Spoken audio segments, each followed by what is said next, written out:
witness royalty because tonight, under the glow of Hiraya, a night of Filipino dreams, we welcome the individual who wants to raise this stage with poise, confidence, and timeless elegance. They are not only symbols of beauty, but reflections of grace, character, and Filipino pride. Let us all turn our attention to the entrance of the as they make their way into this hall. Let us be reminded that true beauty is not only seen in the way one walks or dresses, but in the way one carries values, respect, and inspiration. In their modern native running ensembles, they embody tonight's theme of dreams realized and confidence embraced and culture celebrated. Ladies and gentlemen, let us all start the entrance of the reigning beauties and escorts. Let us start with our Miss Wisdom 2026.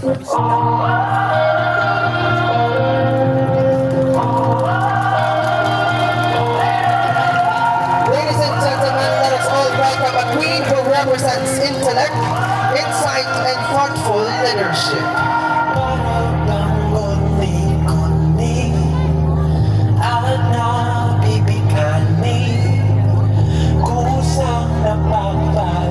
Presenting Miss Wisdom 2026 is Miss Angelina G. Fajardo. Our Miss Wisdom is more than a title, it is a responsibility.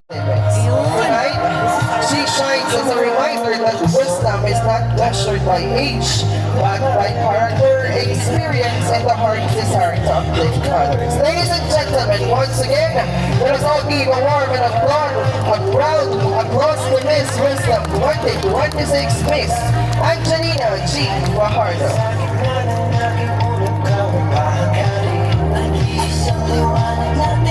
Up next, we have our Mr. and Miss Charity. This pair, we honor a royal pair whose hearts shine just as brightly as their crowns. Presenting Miss wants to become a seaman someday, and he believes that embrace challenges as they remind us that in every Filipino dream, there is always a space for compassion and service.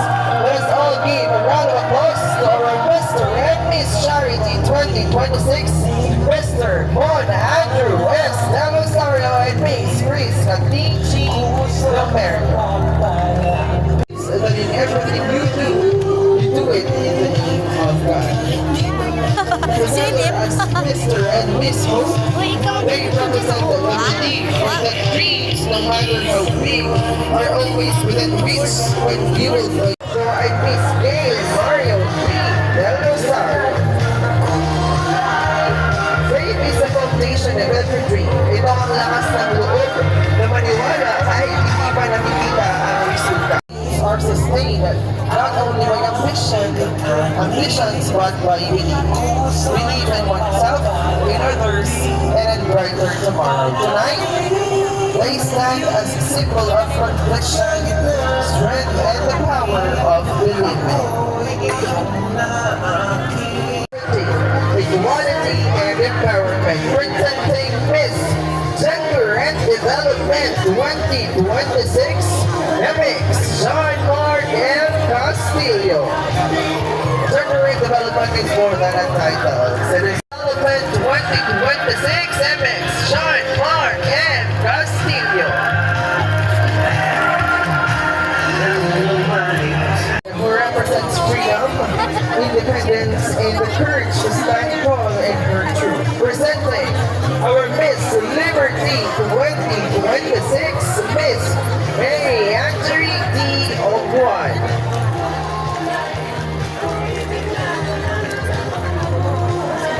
Liberty is the power to choose, to speak, and to dream without fear. Ito ang makayahang maging totoo sa sarili at magkaroon ng lakas ng loob na ipaglaban ang tama. It is the confidence to express oneself and the responsibility that comes with that freedom. Our Miss Liberty was born on November 17, 2009 at Dalaga-Albay and a brother of Mrs. Charity O. Kabuntasan.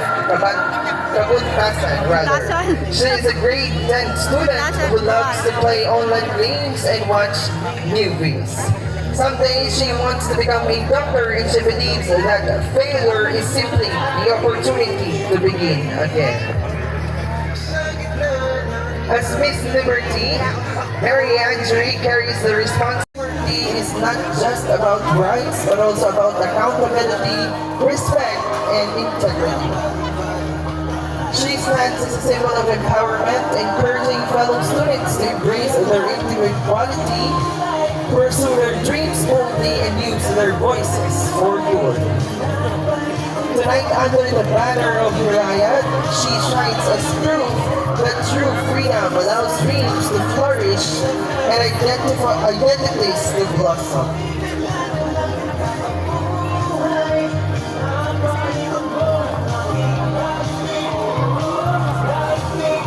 Ladies and gentlemen, let us all give a round of applause to our Miss Liberty 2026, Miss Mary Andre D. Ogwan.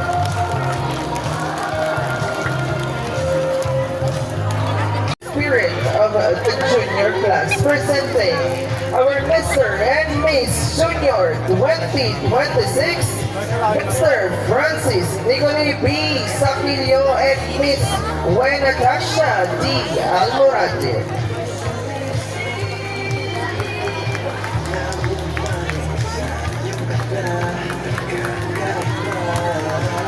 The title of Mr. and Miss Junior symbolizes youthful leadership, growth, and the readiness to rise. Sila ang patunay na ang kabataan ay may kakayahang manguna, mangarap at magbigay ng inspirasyon sa kapwa. Our Mr. Junior, who was become an engineer someday, it believes in saying, think 3 times before you act. Our Miss Junior at the same time was born on November 27, 2009 at East and Falls. She wants to become a lawyer someday and believes that when there's a will, there's a way.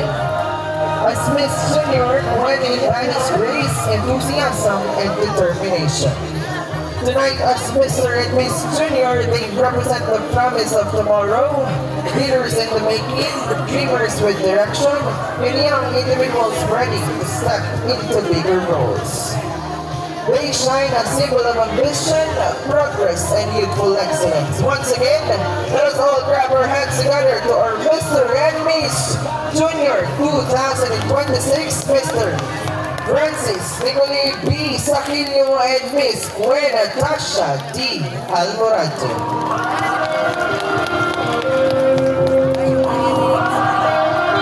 Who represents maturity, leadership, and the culmination of years of hard work and growth. Presenting Mr. and Miss Senior 2026, Mr. Clarence D. Milan and Miss Rosemary D. Guadera. The title of Mr. and Miss Senior is more than a recognition.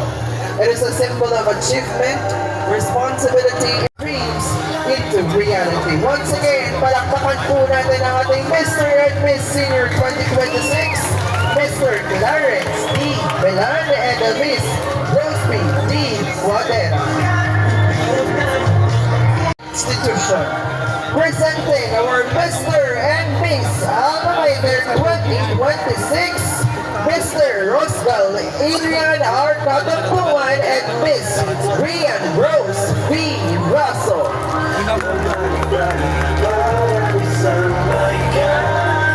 The title Alma Mater speaks of one's nurturing mother. The school that has shaped minds, built character, and molded dreams. Ito ang simbolo ng pagmamahal at pagpapahalaga sa paaralang naging tahanan ng ating mga pangarap. Our Mr. Alma Mater 2026 was born on May 17, 2010 at Legazpi City, the son of Mr. Roscal R. Katampungan and Mrs. Jonaline R. Katampungan. He is a grade 10 student who loves to write and play games. This young man dreams of becoming an accountant someday. His motto in life is ad astra per aspera, a Latin phrase which means to the stars through hardships. As our Mr. Alma Mater, he represents school pride, loyalty, and gratitude. At the same time, our Miss Alma Mater 2026 was born on June 2010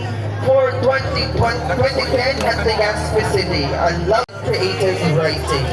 She dreams of becoming an accountant as well with a postgraduate law degree. And she believes in a saying that a flower does not think of competing with a flower next to it. It just blooms. As Miss Alma Mater 2026, she symbolizes dedication and gratitude. Together as Mr. and Miss Alma Mater, they stand as living symbols of gratitude, the unwavering school spirit. Carries the responsibility of upholding the dignity and reputation of Burias Colleges Incorporated. Once again, bigyan po natin ng masigabong palakpakan our Mr. and Miss Alma Mater 2026, Mr. Adrian Rosal Adrian R. Katampungan and Miss Rian Rose B. Braxton.